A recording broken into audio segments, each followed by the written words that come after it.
Thriving Thursday, my fellow apostates, XJ-Dubs. What's going on?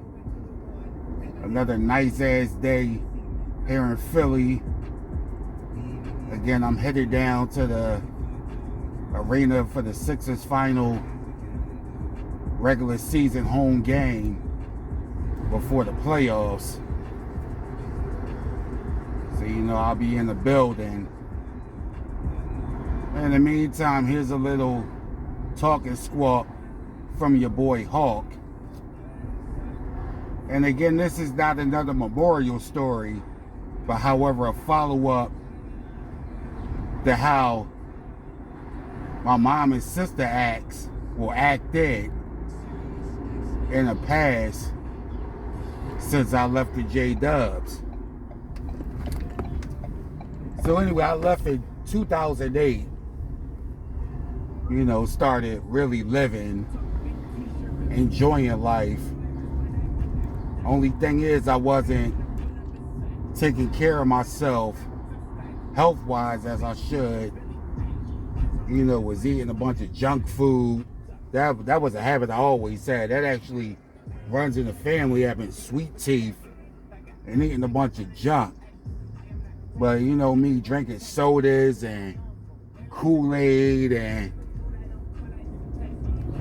not eating enough fruit and vegetables and drinking water the way I should, that led to my high blood pressure. When the doctor first told me I have high blood pressure, I was like 28, 29. And at the time, I ain't really take it serious or taking nothing of it. So I didn't take the pill that they prescribed. Over the next couple of years, 2 or 3 years, my pressure started progressing worse and worse. And it got to the point where, it damn near took me up out of here. I was laid up in the hospital, lost a lot of blood. Now here's where it gets interesting. This is where it gets real interesting, because I lost so much blood that I needed a blood transfusion. So, shout out to my Qweene. She was a match, so she was going to be the one to donate the blood. That way I wouldn't have to worry about receiving blood through some stranger. This was actually through, my life partner. So I know it was grade A1 stock blood. So anyway, Qweene was donating her blood. And now this is where my mom and all the J-Dub shit comes in. Because, the whole no blood thing and the blood card we had as baptized Jehovah's Witnesses.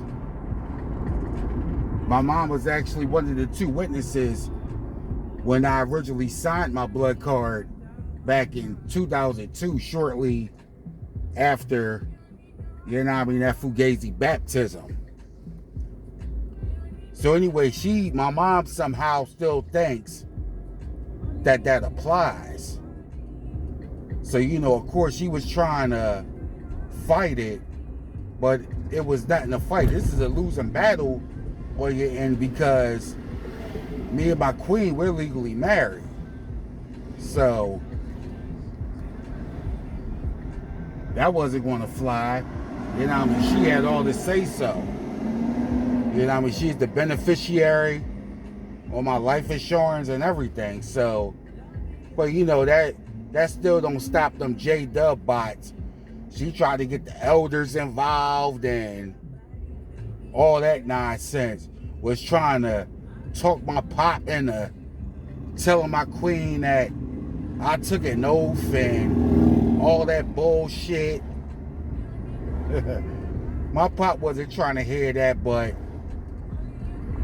him, he told her in the nicest way possible that that's my Qweene's decision to handle those type of affairs. My Qweene wasn't going to let me be assed out So she donated the blood.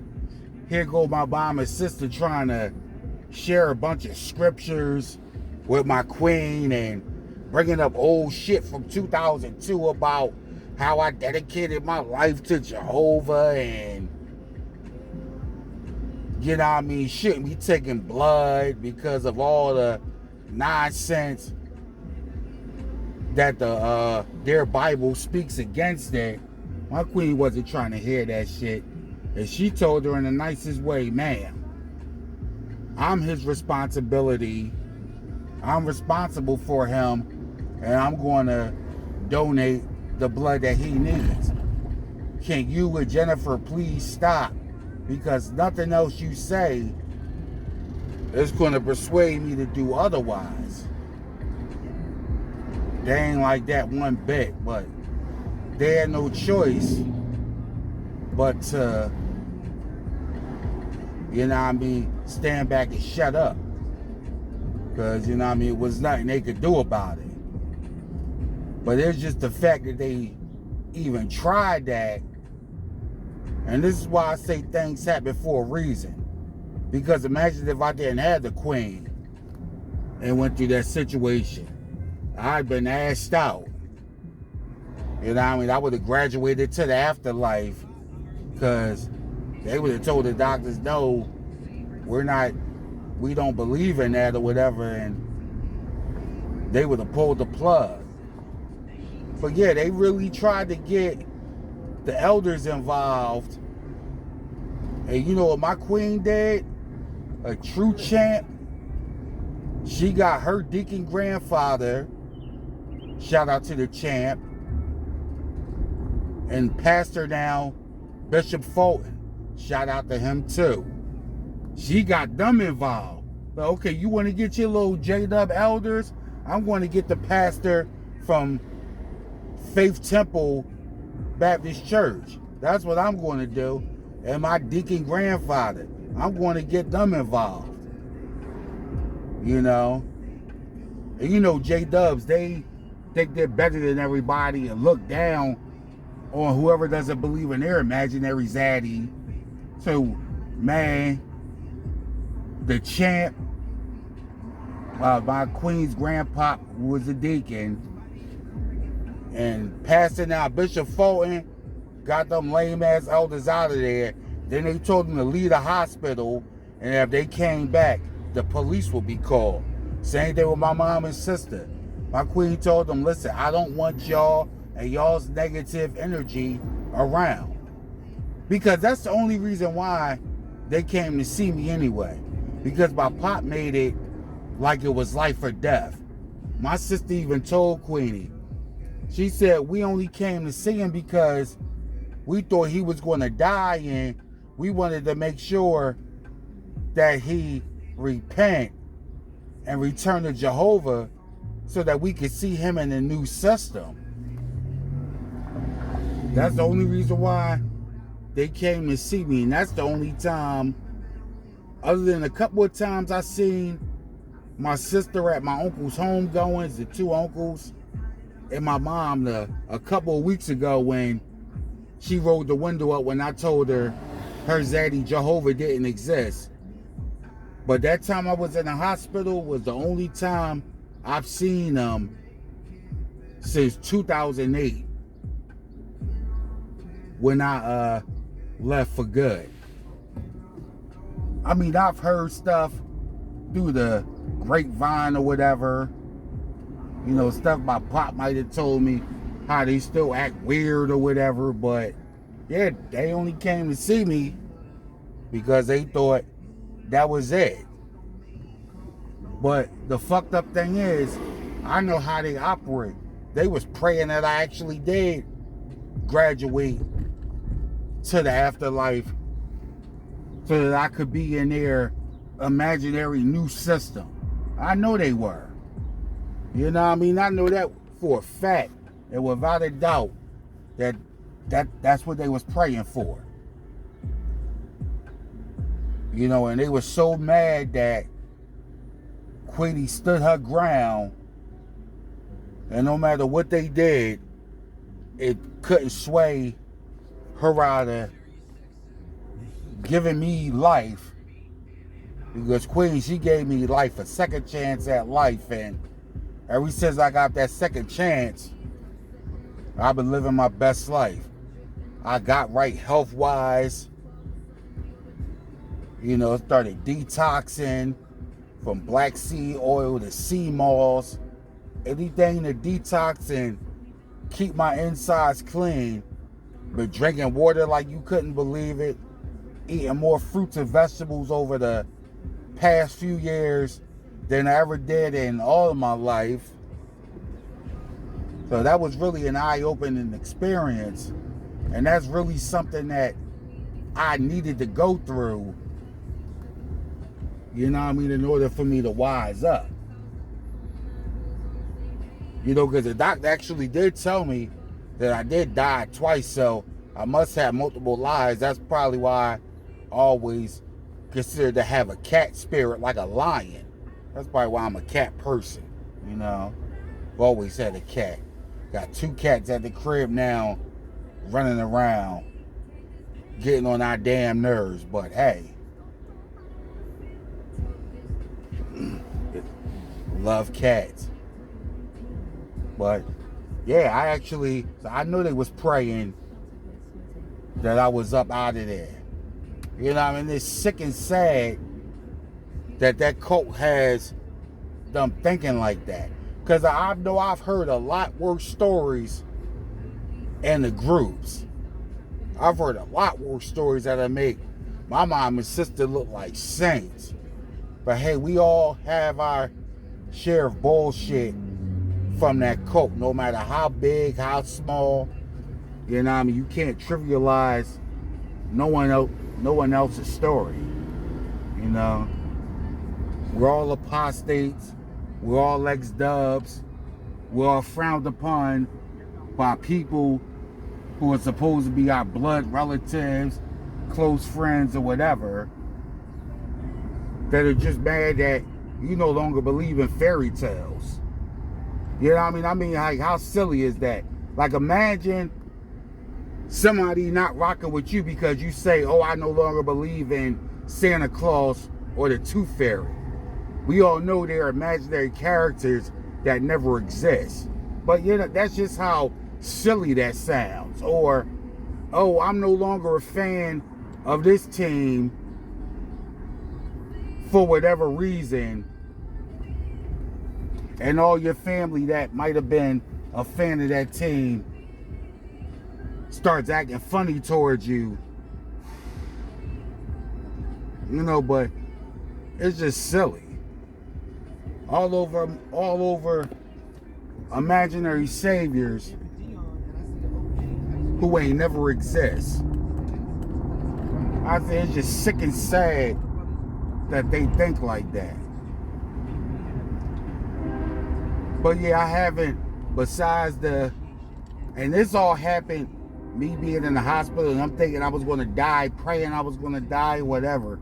This was all the same year that my Uncle Rob graduated, and me and my sister Jennifer had chopped it up a little bit at the home going, even had a drink with us at the repast. Her and Qweene busted up. Matter of fact, I still have some pictures from that day. You know what I mean? I'll be sure to upload them. You know what I mean? It was a good day, but I know for a fact that baby sis got scolded by probably my mom, and I'm sure she included the elders too, because I know she had a good time. You know what I mean? This was right after they thought I was going to die, and this was about maybe 6 months later.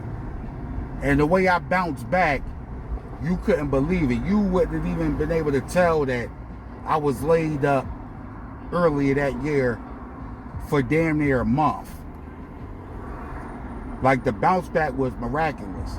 You know what I mean? I got to give a shout out to my Qweene, my pop, you know what I mean? All my HAWKE'S, everybody, you know what I mean? My brother who put me on to the health kick and detoxing and all that. I gotta give my salute to them, because they made the bounce back strong. It turned into a wonderful, sensational, fantastic comeback. You know, but I know my sister enjoyed that day, and knowing her, I know my mom asked, did you see your brother? We chopped it up. That was the most we had chopped it up. Even more than we chopped it up the time they came to see me in the hospital. We hadn't chopped it up like that in years. You know what I mean? I know she enjoyed it, and I actually felt at that moment that she was waking up a little bit. But then 6 months later or so, 6-7 months later, when her and my queen went out, and she said that bullshit about, oh, we could talk to you, but we can't talk to him nonsense. I said, yeah, they didn't got to her head. Because the day of my Uncle Rob's repast, she was talking all that, you're still my brother, I still love you, and we're HAWKE'S and all that. But yeah, I know they had got to her. You know what I mean? They sucked her soul and her brain out even more. And, you know, that's the last time we talked. My older brother sent me a picture. Well, he texted me yesterday saying that my pop had sent him a picture of him, my sister, and his wife. They was dressed up. I doubt it was the memorial because my pop's wife is deeply into the church and wouldn't dare step foot in the Kingdom Hall. So I don't know, maybe they went out to dinner or something. I gotta give my pop a call. I haven't talked to him in a couple of days. You know, we usually chop it up every couple of days or so. He's supposed to be going to the Phillies game this weekend, so I'm sure I'll talk to him tomorrow. But anyway, this was just a little talking squawk with your boy Hawk, and I'm gonna get down here and cheer on my 76ers. Hopefully we win this last game, home game of the regular season. Hawk out.